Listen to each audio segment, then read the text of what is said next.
ప్రధాన ప్రతిపక్ష సభ్యులందరినీ శాసనసభ్యుల సలహాలు సూచనలు తీసుకొని ప్రభుత్వం విధి విధానాలను ఖరారు చేసుకొని ముందుకు వెళ్ళాలని గతంలోనే సభా సమావేశాల కంటే ముందే ప్రభుత్వ పరంగా సంక్రాంతి తర్వాత రైతు భరోసా కార్యక్రమాన్ని కొనసాగించాలని ప్రభుత్వ పక్షాన్ని ప్రకటన కూడా చేయడం జరిగింది.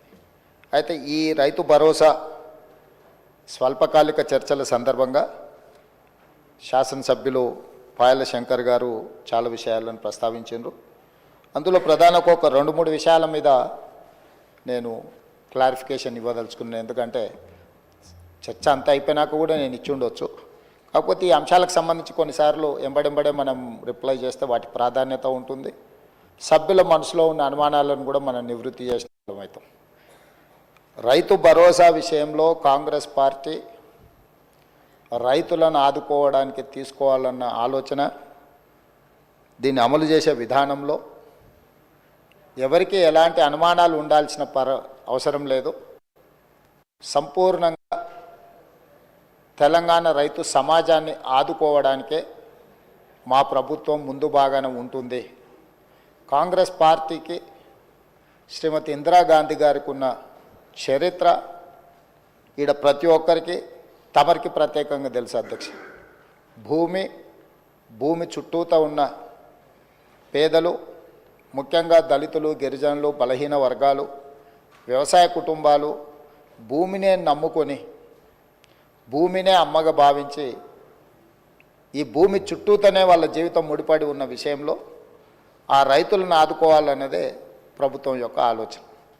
గత ప్రభుత్వం గొప్పగా చెప్పుకునే రైతు బంధు పథకం, ఈ రైతు బంధు పథకం యొక్క మూల ఉద్దేశం పెట్టుబడి సహాయ పథకము.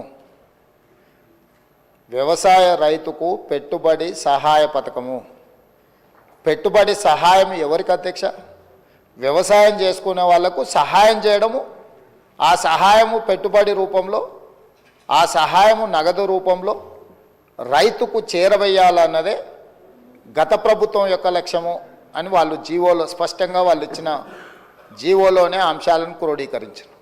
మరి అమలు చేసే క్రమంలో గొప్పల కోసం పోయో, నిర్లక్ష్యపూరితంగానో, లేకపోతే ఏమాత్రం బాధ్యత లేకుండా బాధ్యతారహితంగా వ్యవహరించడం వల్ల సరాసరి ప్రభుత్వానికి అందుతున్న ఒక అంచనా, మేము వచ్చిన తర్వాత 7,625 కోట్లు రైతు భరోసా పథకంలో రైతుల ఖాతాలు వేసినవి తీసేస్తే అంతకంటే ముందు 72,816 కోట్లు గత ప్రభుత్వం రైతు బంధు పథకంలో వేసిండ్రు అధ్యక్ష. అందులో ఒక అంచనా సాగులో లేని భూములకు 22,606 కోట్ల రూపాయలు, సాగులో లేని భూములకు, రాళ్లకు, రప్పలకు, గుట్టలకు, రోడ్లకు, లేకపోతే పరిశ్రమలుగా రూపాంతరం చెందిన లేఅవుట్లై రియల్ ఎస్టేట్లో ఎకరాలను గజాలుగా మార్చి గజాలను లేఅవుట్లు చేసి లేఅవుట్ల ద్వారా ఇండ్లు అమ్ముకొని కాలనీలు వెలిసిన వాళ్ళకు కూడా ఈరోజు రైతు బంధు వచ్చింది. దాంతో 72,000 కోట్లలో 22,000 కోట్లు దాదాపుగా ఆయాచిత లబ్ధి అనర్హులకు చేరిందని ఒక అంచనా అధ్యక్ష. ఈరోజు నేను అడుగుతున్న అధ్యక్ష, నేను మీ దృష్టికి తీసుకొస్తున్న పాయల్ శంకర్ గారిని కూడా నేను అడగదలుచుకున్నా, రాళ్లకు, రప్పలకు, గుట్టలకు కూడా మనం ఇద్దామా? అదేవిధంగా రాజీవ్ రహదారిలో పోయిన పత్రికలలో వచ్చిన వార్తలు అధ్యక్ష, నేనేం కొత్తగా చెప్పట్లేదు.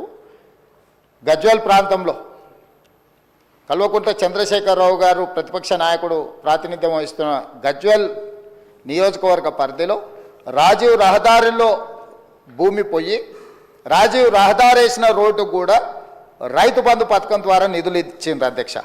అదేవిధంగా నా ప్రాంతానికి సంబంధించి శ్రీశైలం, మా సొంత ఊరికి వెళ్ళాలంటే ఈ దారిలోనే వెళ్ళాలి అధ్యక్ష. ఆమన్గల్లు ప్రాంతంలో శ్రీశైలం రోడ్లో పోయిన భూమికి కొత్త పాస్ పుస్తకాలు అధికారులు, అక్కడ కొంతమంది రాజకీయ దళారులు కుమ్ముకై శ్రీశైలం పోయిన రోడ్లకు ఈరోజు రైతు బంధు పథకాన్ని ఆ గత ప్రభుత్వం ఇచ్చింది అధ్యక్ష. ఇదే కాకుండా అధ్యక్ష క్రషర్లు నడుస్తున్నాయి అధ్యక్ష. ఆల్రెడీ క్రషర్లు నడిచే వాటికి ఈరోజు రైతు బంధు వాళ్ళు గతంలో ఇచ్చిండ్రు అధ్యక్ష. అదేవిధంగా